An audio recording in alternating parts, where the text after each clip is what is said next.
Hello, we're live. Hello, and welcome to another Kind Kids Live, where we make kindness the norm, bringing kindness back, making it cool. We stay in our lanes and we share our knowledge about our experiences and a little bit of our education, I guess. My name's Kimberly. And I'll be introducing my guest, Joe, here in a second. Wave, Joe. Hi. Before I let him jump into who he is and where he's from, we're going to be chatting. We have a little bit of a different format. I typically use my color-coded cards and let the guests choose, but we're going to use a little spinning pinwheel that I found online. But before we do that, I want to remind everybody we are live on Facebook, LinkedIn, and YouTube. So wherever you're watching from, you can leave us a comment or question in the comments and we'll answer. If you watch on the replay, make sure you let us know where you watched that from. Maybe let us know who made you laugh the hardest. It'd probably be Joe, not me. But and if you have a topic for future, let us know that as well. So now that I got all that out of the way, I'm going to let Joe introduce himself, give you a little background. Joe, tell the audience a little bit about yourself, and then we'll jump into our questions. Awesome. Thanks, Kimberly. So my name is Joe Melton. I am from the Houston area, born and raised a little bit north of here. Okay. Went to school kind of near the Woodlands, Oak Ridge. But basically a Texas born and raised. Born and raised, Texas boy. Spent some time in Dallas, in California, but Texas is home. Awesome. And your background is mainly real estate, correct? Absolutely. So just a little bit over 20 years in multifamily. Started when I was 13 and a half. Oh, yes. But multifamily. So started as a leasing agent in 1998. Wow. And just kind of got into it as a kind of between here and my next real job that would be a career. So you fell into it, like people say. It's not a new story. I hear it so often. Well, you're the perfect candidate to answer these questions with me. I'm going to share my screen here. And my newfound little pinwheel that you're going to be my first guest to try, if I can find it. Where'd it go? I love dual screens when they don't work for me. There it is. So this is the little dual screen. I'm going to hit the pinwheel and it's going to choose the topic. And we have operations as our first topic question. So my first question for you, and as an operator, what would make your life easier during this time as a management operator? During this time, it's a great question. So besides a frozen margarita machine, yeah. I think that one of the things that has changed in the past few months is now we have a little bit more of like a longer look kind of at a plan, right? We do realize that we probably have a little bit of the new norm. I hate to use that term because I think it's being overused, but I think what's happening is we have started to create some efficiencies in multifamily that I think long term are going to really serve us well, both the kind of investor and kind of the operator, right? 4 or 5 months ago, we were making decisions very reactive in the moment. I remember having a meeting at 10 a.m., waiting for the mayor's update at noon, and the world could be very different in the afternoon, right? So now we've got a little bit of shelf life on our decisions, so that feels good.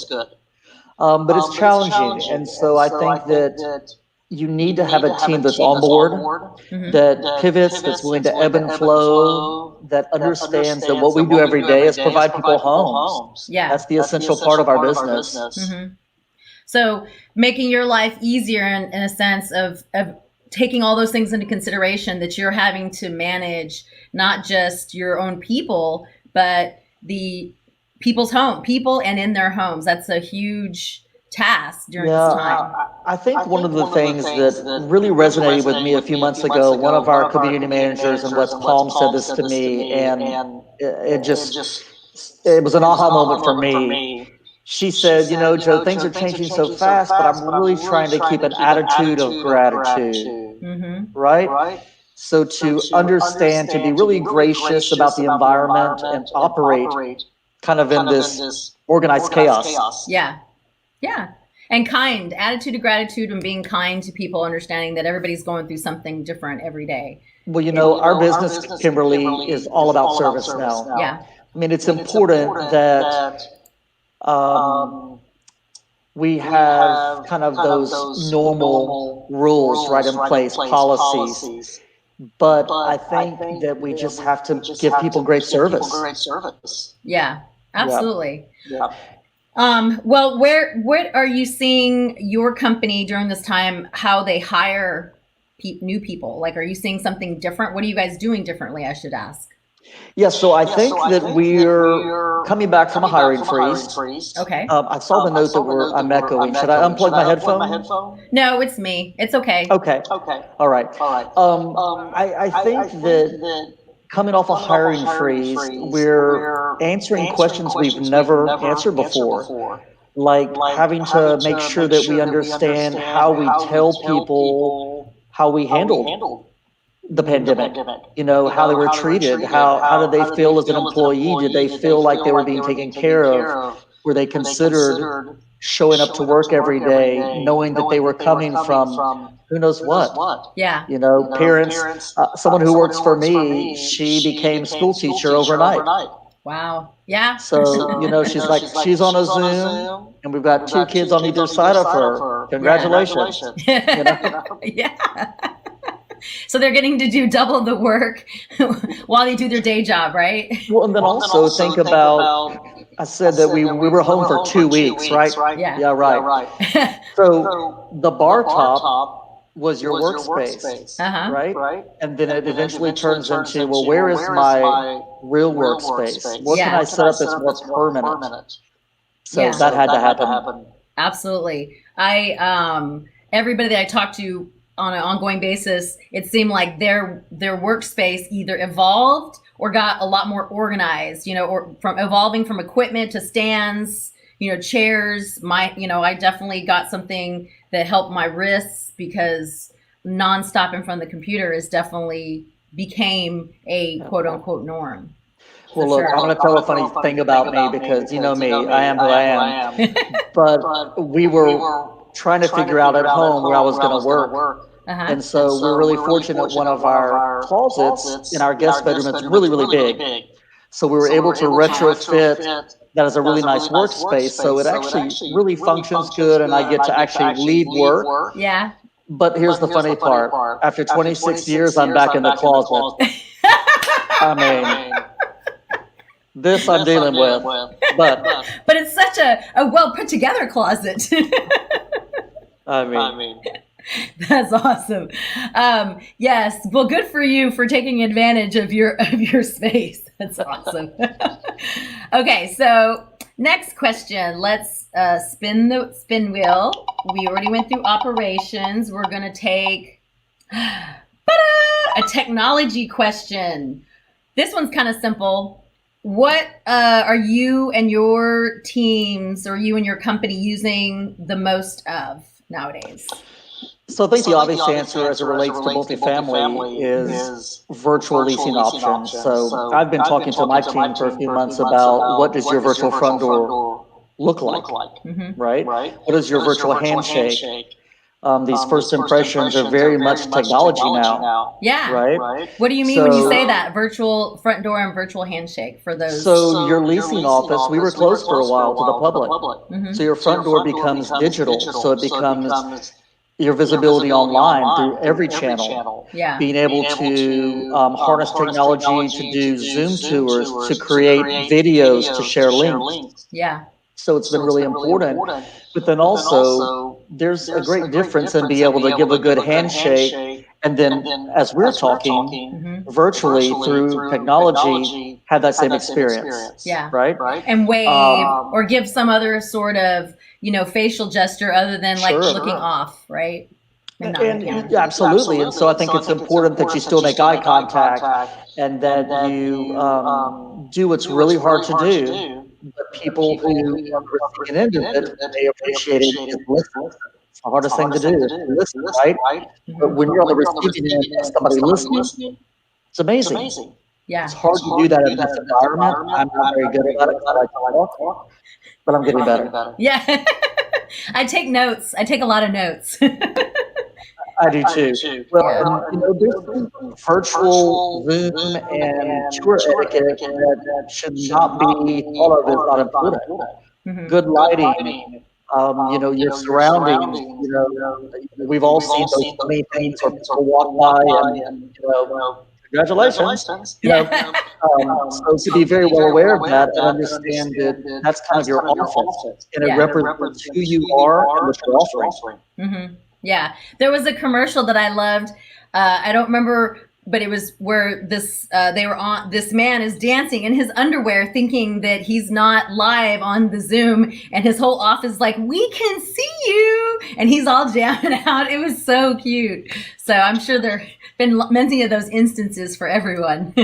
Well, this has also made people embrace technology in every size company that maybe they were like, okay, let that guy go first, let them vet it out. We're all looking at virtual tours, self-guided tours, right? And March 13th, March 14th, you had your toe in the water. Too bad. You just got pushed in. Yeah, absolutely. And you haven't figured it out. So that's one of the things, a good example of efficiency. Yeah.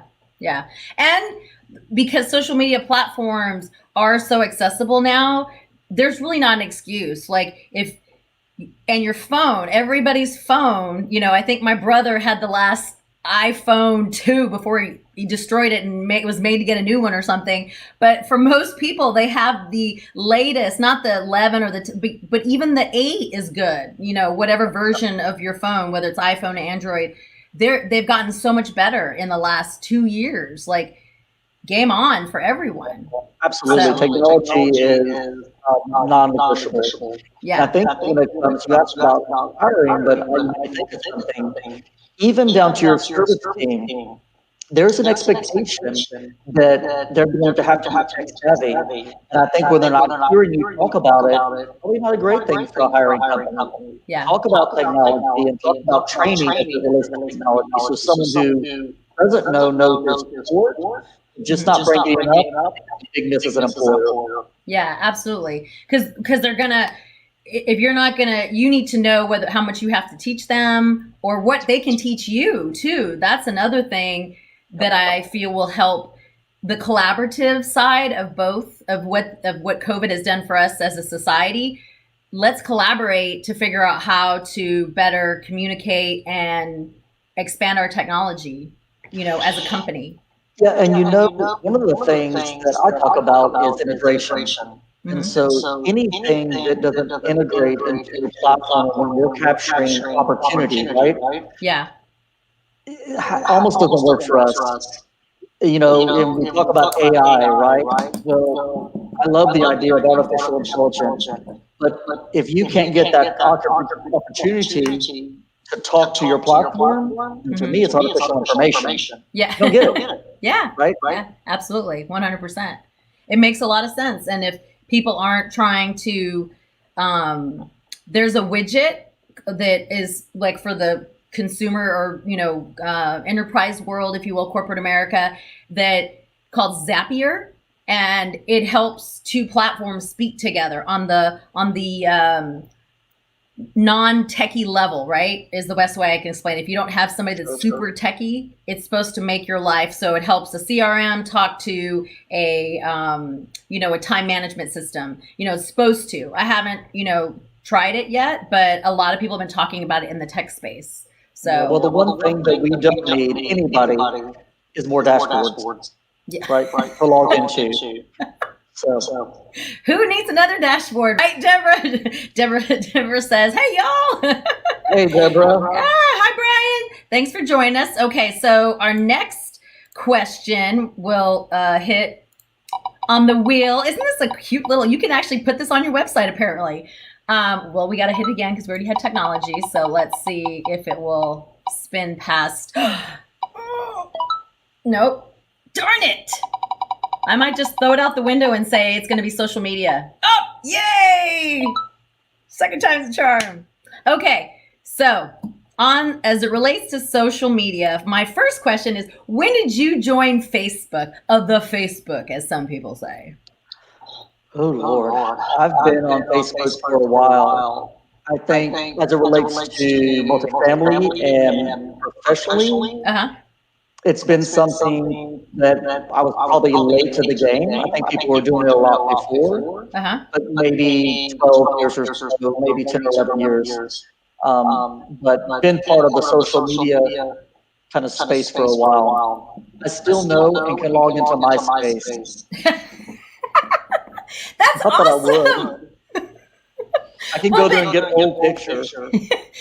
I think mine was destroyed because if you didn't log in for so many, they gave you that option. If you don't log in and reset, then it goes away. But MySpace and Facebook came out within 6 months of each other, and MySpace was made more for music than it was, what they started with. But they've both evolved, and good for you still having yours. I'd love to see that one day, what that looks like. I'll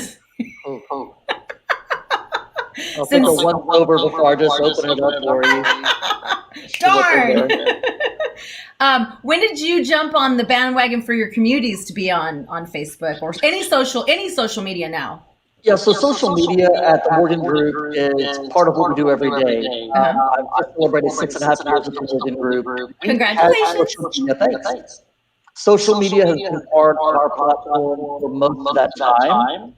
We engage social media vendor partnerships to help us kind of organize channels in one place and scheduling about 5.5 years ago. Okay. But look, here, I don't call social media. What I call it is reputation management. That's what it is. Yeah. You have to engage. If you're not engaging with your community, like not even just the apartment community, but the people who live at your establishment, the people who frequent your establishments, for those who we're not talking apartments, we're talking businesses or, whatever it is. If you're a brand, if you're a person that's trying to get more business, if you don't build your community online, then you're going to be late to the game, and it will make your life easier because you are now have this essential network right there for you to communicate, engage with. Like it's a back and forth more than anything. Also create a community, where people can go to on their own social media and identify if that looks like a place that I want to live. Of course, everybody to live in our community. We think they're beautiful. But we all know that we can't help everybody. Yeah, right. Absolutely. I'm laughing at Deborah's comment. Yeah, Deborah says, I bet it's still there. Everyone should look, because if you have an old MySpace, it could be really embarrassing. I don't even know how to log on to MySpace. I guess I can just go to myspace.com. I think there's a picture of there of me with highlights on the front of my hair and from my hair, thinking I was my best Ryan Seacrest. I bet you. Your best Ryan Seacrest. That's awesome. I love it. I do. There are over 500 social media sites, like the things that people like, the networking, from publishing to dating, that's considered a social media site, right? Tinder and Grindr and all the Plenty of Fish and everything. Like if it's online and you're connecting with others, that's technically nowadays considered a social media site. It's just the category is separate, different. LinkedIn is not a dating site, even though some business professionals seem to think it is when they reach out to a young individual, not work-related topics. Shame on them. But yeah, it's a networking site. It's a place to not just find a job, but to collaborate and share information. LinkedIn has definitely been one of the most unused, or they're coming around, and there's so much opportunity on LinkedIn. I tell people all the time, like, update your LinkedIn. I think some of the language we use around what these things are is really funny to me, because isn't temp to hire kind of like dating? Yeah. Yeah, essentially it is. Absolutely. when I tell people, hey, I do freelance contract work, let's date first and then figure out, let's date on a month-to-month basis and say to figure out if we want to marry to a full-length contract, type of thing. But it is to hire is definitely like dating. You gotta and as a consultant, it's like, do you like to date? Yes, quarterly. That's awesome. Oh, okay, so we got time for one more question. We're gonna bring up the spinning wheel one more time. Let's see if it will land on a different one. Maybe I'll just ask the random question that I want to ask. Oh, sales question. Okay, let me see. I have to.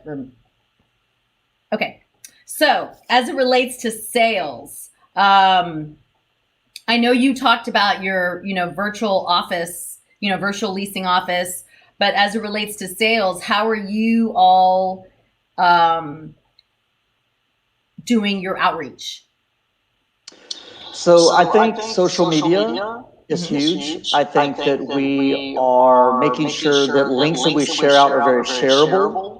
And so we encourage people to tell other decision makers, roommates, partners, wives, husbands, to show links and not just tell, right? Yeah. It kind of goes back to the old thing where include a picture in your follow-up because people show pictures more than they will read copy, right? Mm-hmm.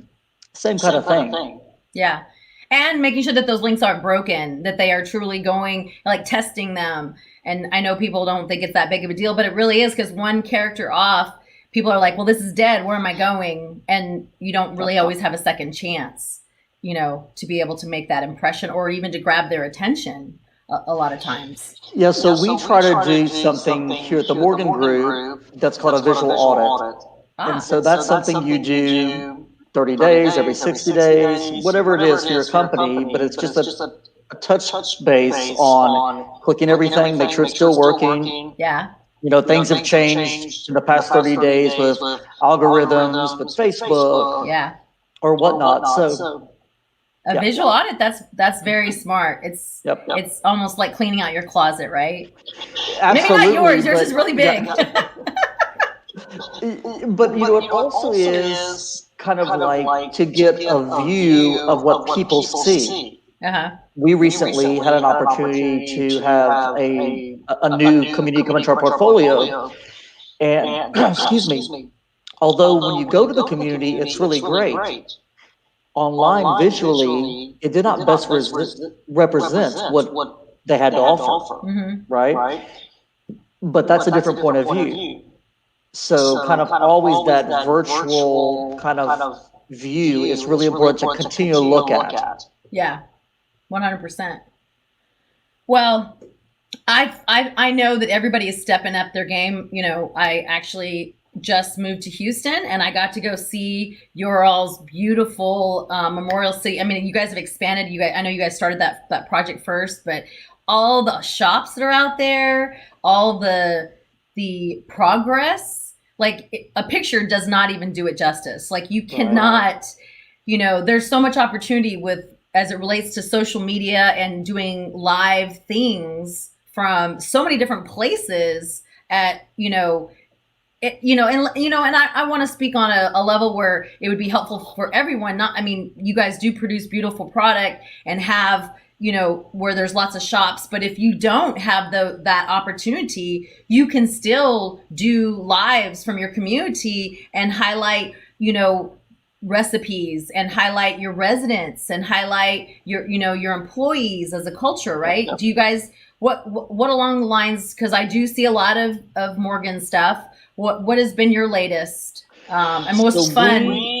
We have an app at our communities, and we created a tile, if you will, that was for virtual amenities. And it was created out of our amenities closing, but we didn't name it COVID-19 amenities, pandemic amenities, activity, nothing like that, because we realized that it would have a shelf life long after this. Yes. One of the things that was really interesting is think about all the people that are now at home working, right? Uh-huh. One of the most popular items was our at-home quick cooking demonstrations. Like keto lunch in 10 minutes or quick lunch in 20 minutes. So people were like, oh, thank goodness. I've been trying to figure out another way to fix ramen noodles. I'm not used to fixing my own lunch. Yeah. You know, I leave the office and go get the restaurant nearby. Yeah. So it didn't resonate with us that would be important. But really, people were looking for solutions in their new home office, right? Absolutely. Yeah. 100%. So that was one of the things that's pretty funny. That's cool. Virtual amenities. I like it. It definitely, and you can expand, and it is going to be something that is going to have a shelf life. You know, we are having to adapt and we are accelerated. Amanda Sherbondi, shout out to Amanda. She was talking to someone and they called it the accelerator. This is the acceleration period for us as a whole. And so those, good for you guys for thinking that far in advance to be able to help your residents. I'm a double agent, so I always appreciate those types of amenities or just anything that's going to help my life when I get home, or when I leave my home, either one. Yep. One of the things that also is interesting is the virtual workouts, because they're through like Zoom or through some other video platform, right? Well, you can watch and not turn your camera on, right? If you just want to participate. Yeah. Or if you have on your fancy Lululemon outfit and you want to show it off, then cut your camera on, right? So there's a level of participation that you can kind of be attracted to based on what you're comfortable with. Yeah, absolutely. And feel included still, and still be able to get your, 15 I don't think I can handle Lululemon workout for very long. It's like when people say I'm an ugly crier. It's like, oh, I'm an ugly sweater. Don't turn the camera on, or hey, I'm trying to show off how I look, so let me get the camera on. And absolutely. There you go.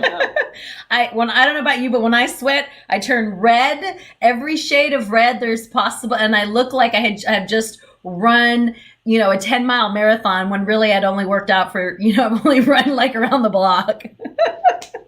Absolutely. That's funny.